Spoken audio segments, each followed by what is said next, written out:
Welcome friends, Ramdhani classes में आपका स्वागत है। और आज के क्लास में हम लोग वर्गमूल को देखने वाले हैं। पिछले क्लास में हम लोगों ने स्क्वायर को देखे थे, यानी कि वर्ग को देखे थे।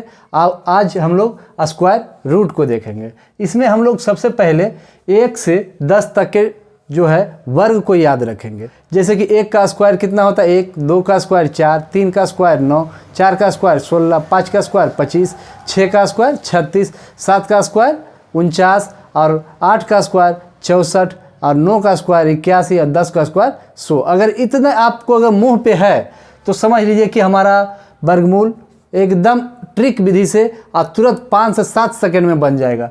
देखिए, बस समझने में थोड़ा सा समय दीजिए और उसके बाद खुद बनाइएगा, कोई दिक्कत नहीं होगा। यहाँ पे हम लोग सबसे पहले इसका इकाई अंक को देखेंगे। इकाई अंक पे क्या है 6 है।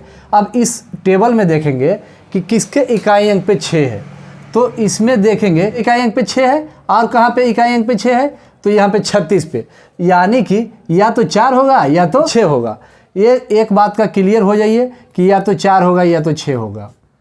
जो भी इसका वर्गमूल निकलेगा उसके इकाई अंक पे या तो 4 होगा या तो 6 होगा। ये बात तो क्लियर हो गई। अब यहाँ तक के हमारा काम हो गया 2 अंकों का। अब ये जो 5 हमारा शेष बच गया, अब इसको ऐसा कोई वर्ग को देखेंगे 5 के इर्द गिर्द में हो। इर्द गिर्द के मतलब ऊपर और नीचे, यानी कि अगर 2 के स्क्वायर करते हैं तो हमारा कितना आता है 4। बस यही समझने वाली बात है। अब 3 का स्क्वायर करते हैं तो हमारा कितना आता है 9। कितना आता है 9। अब देखिए, एक बात और क्लियर हो जाइए कि इसको 2 और 3 को क्या करना है गुना। 2 गुने 3 बराबर कितना आ रहा है 6। अब इस 6 से अगर रूट वाला कम है या ज़्यादा है, इसी बात को ध्यान देंगे, हमारा बन के तैयार हो जाएगा। ये क्या हुआ 6 से क्या है कम है, 6 से कम है ना। 6 से यदि कम है तो छोटा वाला। क्लियर हो गया, ये छोटा वाला। और ये जो हमेशा होता है, ये 2 को जो भी वर्ग निकालेंगे उसमें जो छोटा रहेगा उसी को वही वाला हमारा आंसर होता है। यानी कि आगे 2 लगा देंगे तो इसका हमारा आंसर कितना आ गया, इसका वर्गमूल 24। कितना आ गया 24। तो इस बात से हम लोग एकदम क्लियर रहे। बस 2-4 वर्गमूल हमारे साथ बना लीजिए और उसके बाद आपको कोई समस्या नहीं होगी। अब सेकेंड में हम लोग चलते हैं। इसमें हम लोग क्या कर रहे हैं कि इकाई अंक को देख रहे हैं। अब इकाई अंक में किसका किसका 9 है, तो या 3 का है और फिर किसका 9 है 7 का है। तो या तो 3 होगा इकाई अंक या तो 7 होगा। ये बात को पहले समझ लेना है। उसके बाद अब हम लोग चलेंगे। अब हमारा शेष कितना, ये तो 2 अंक का काम ऊपर में जैसे हुआ था इसका भी हो गया। अब ये हमारा शेष कितना बच गया 2 अंक। अब ये 2 अंक 28 है। अब देखेंगे कि 28 किसके इर्द गिर्द का वर्ग है। यहाँ पर से भी आप ले सकते हैं 25 और 36 के बीच में 28 आता है, तो ये 5 का स्क्वायर हो सकता है या फिर 6 का स्क्वायर, है ना। ये दोनों के बीच में होगा। तो अब हम लोग को एक बात को यह ध्यान देना है कि ये दोनों को क्या करना है गुना करना है। इंपॉर्टेंट बात यही है, 5 गुने 6 करना है। क्या करना है 5 गुने 6। ये दोनों को गुना करेंगे तो कितना आएगा 30। अब 30 से देखना है 28 बड़ा है या छोटा है। यदि छोटा है तो छोटा वाला होगा और यदि बड़ा रहेगा तो बड़ा वाला रहेगा। तो ये तो बात क्लियर हो गया कि 3 हो गया। और यहाँ से छोटा वाला आप उठा लीजिए, यानी कि 5 यहाँ पर आप रख दीजिएगा। यह 53 आपका इसका वर्गमूल निकल के आ गया बाहर। कोई दिक्कत नहीं ना। अब देखिए बस इतना का सोल्व कर देंगे ना आपको, उसके बाद आप बना लीजिएगा, कोई दिक्कत नहीं होगा। अब हम लोग इसका चलते हैं 86-49 का।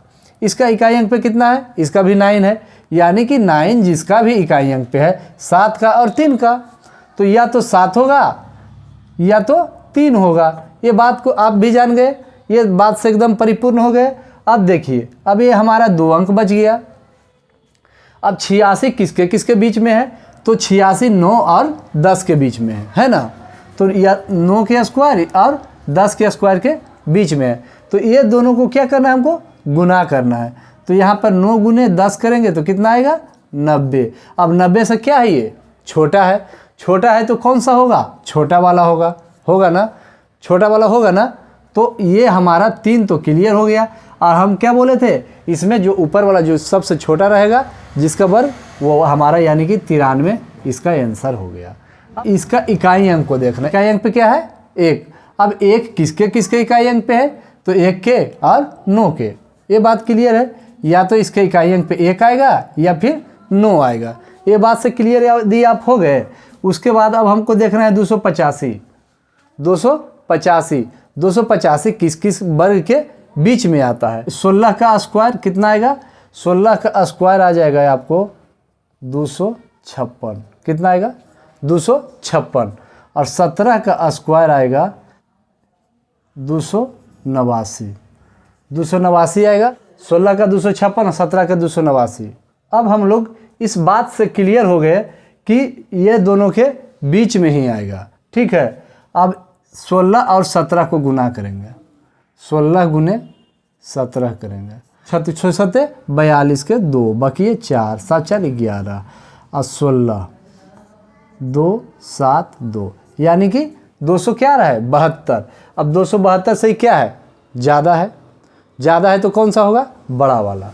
कौन सा होगा, बड़ा वाला, यानी कि 9 होगा। एक संख्या तो इकाई अंक पर 9 आ गया।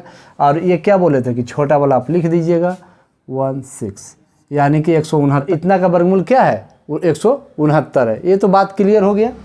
अब हम लोग को क्या करना है, ये 80 65 6, 80 65 6 को देख लेंगे तो इसमें भी कोई समस्या नहीं, एकदम तुरंत ही ये भी बन जाएगा। ये आपको क्या करना है, इसमें करना क्या है, इसमें सबसे पहले इकाई अंक पे क्या है 6, तो 6 किसका किसका है, या तो 6 होगा या फिर 4 होगा। इसका भी लिख देते हैं, या तो 4 होगा या तो 6 होगा इकाई अंक पे। उसके बाद हमको इधर देखना है 806 को किसके किसके वर्ग के इर्द गिर्द आता है। तो अगर हम लोग 28 का अगर वर्ग करते हैं 784 आता है, कितना आता है 784। और अगर 29 का वर्ग करते हैं तो 841 आता है, कितना आता है 841 आता है। अब हम लोग को ये देखना है कि ये दोनों के तो बीच में आ गया, ये दोनों के बीच में है, तो ये 28 और 29 से क्या करेंगे, हम लोग गुना करेंगे। 28 और 29 से क्या करेंगे, गुना करेंगे। तो 28 64 8 9 72 के 2, बाकी ये 7 और 9 दूनी के 18 और 7 25, 25 आ गया। 28 दूनी के 56, यानी कि 2 और 5 5 10 के 11 के 1, बाकी 1 5 2 7 1 8, यानी कि 812। अब 812 से क्या है, कम है, कम है तो क्या छोटा वाला होगा, यानी कि 4 होगा। एक संख्या तो 4 हो गया, और ये छोटा वाला आप उधर से उतार देंगे, यानी वर्गमूल कितना होगा 284। एकदम बात से एकदम क्लियर रहिए और कोई तरह का समस्या नहीं होगा, आप आराम से बना लीजिएगा। सबसे पहले 1 से 10 तक आप स्क्वायर को याद रखिएगा, और उसके बाद कितना ही बड़ा आपको वर्गमूल दे दे, आपको कोई तरह का दिक्कत नहीं होगा, और आप इत्मीनान से बना लीजिएगा। और अगर हमारा वीडियो अच्छा लगता है तो लाइक कीजिए, अगर चैनल पे पहली बार है तो चैनल को सब्सक्राइब कीजिए और बेल आइकन को दबा लीजिए, ताकि जब भी हम वीडियो अपलोड करें तो आपके पास इसका नोटिफिकेशन पहुंच जाए। अब अगले क्लास में हम लोग अपूर्ण वर्गमूल के बारे में चर्चा करेंगे। अगले क्लास में हम लोग अपूर्ण वर्गमूल के बारे में चर्चा करेंगे। आज के लिए इतना ही।